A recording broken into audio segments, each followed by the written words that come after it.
It's been a while since I uploaded something, but I had an idea and the time to make it into a video, so here I am today talking to you about the topic of today's video. That topic is the future of the quite recently revealed drop system for Minecraft, specifically my understandings, assumptions, and predictions for the future. And something I've noticed is that a lot of people seem to have a certain view on the drop system that's not quite right, or at the very least they don't make certain things clear when discussing the system.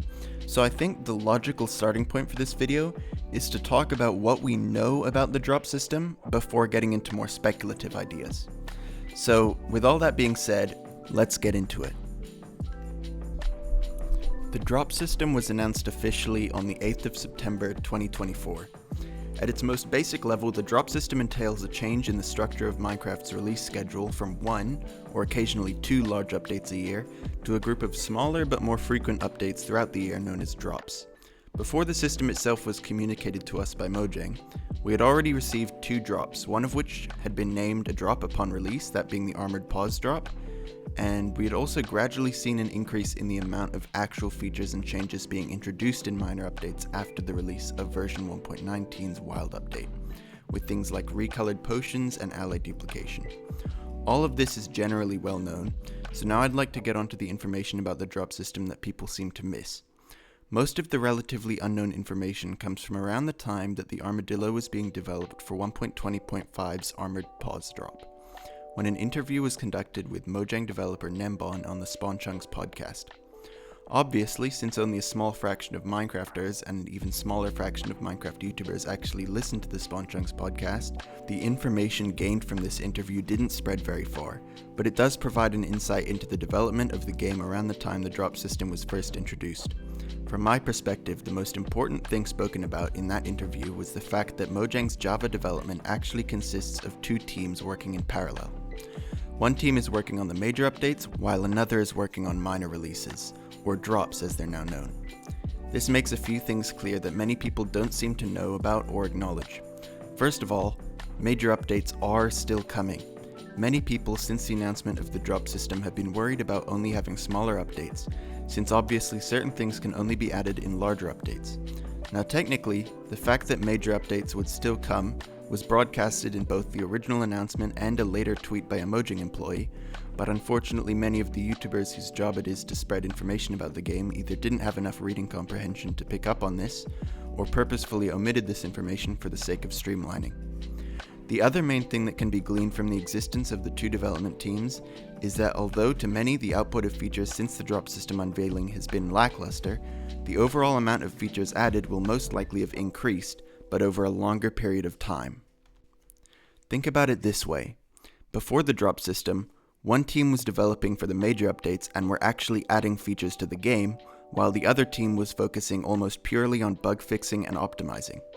Now that the drop system is in effect, the team that was previously involved with only bug fixing and optimization is now also adding actual features and making substantial changes, while the other team, which previously added features for major updates once a year, instead add features in what we can only presume are larger updates over a longer period of time. That's why, in my opinion, it's too early to properly judge the drop system. We can only judge the drop system once we've gotten both a decent handful of drops and one of the new, less frequent major updates. So far, we haven't gotten that second part. Now we get into more of the speculative side of things.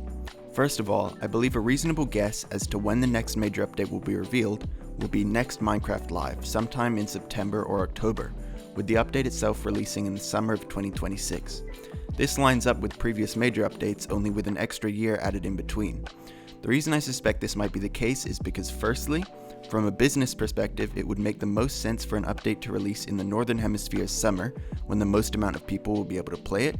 Secondly, it would make sense for a major update to be revealed at Minecraft Live, but it could not be the Minecraft Live directly before the summer of its release, because this would not give enough time for proper player feedback or hype buildup.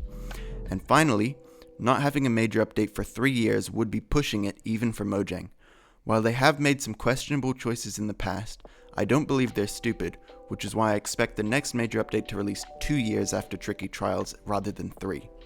Another thing that we can speculate about is the drops in between now and then. As we've seen so far in the drop system, it appears that each year we will receive 4 drops based on the seasons, excluding a summer drop for any year in which a major update comes out.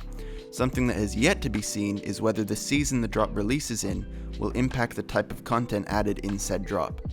While some of the drops so far seem to support this idea, such as Spring to Life being a drop about nature, which is heavily associated with spring, others seem to fit into this pattern only loosely, such as the Armored Paws drop, which also released in spring, but had less of a broad nature theming. You could also make the argument that the Bundles of Bravery and Garden Awakens drops had their seasonal themes swapped, but that's a bit of a stretch. Also, if this theory is true, I have no idea how the current summer drop connects to summer, or how Bats and Pots connects to winter. So generally speaking, I would have doubt in this theory until proven otherwise. Some drops may have seasonal themes, but most of them probably won't. So I think with that being said, we've reached the end of the speculation section of the video. And don't forget to like and subscribe if you really enjoyed the video. I'm trying to make videos more frequently, but I've both been and will continue to be a little busy, so we'll see how that goes. Now with all that done, I'll hopefully see you in the next video. Bye for now.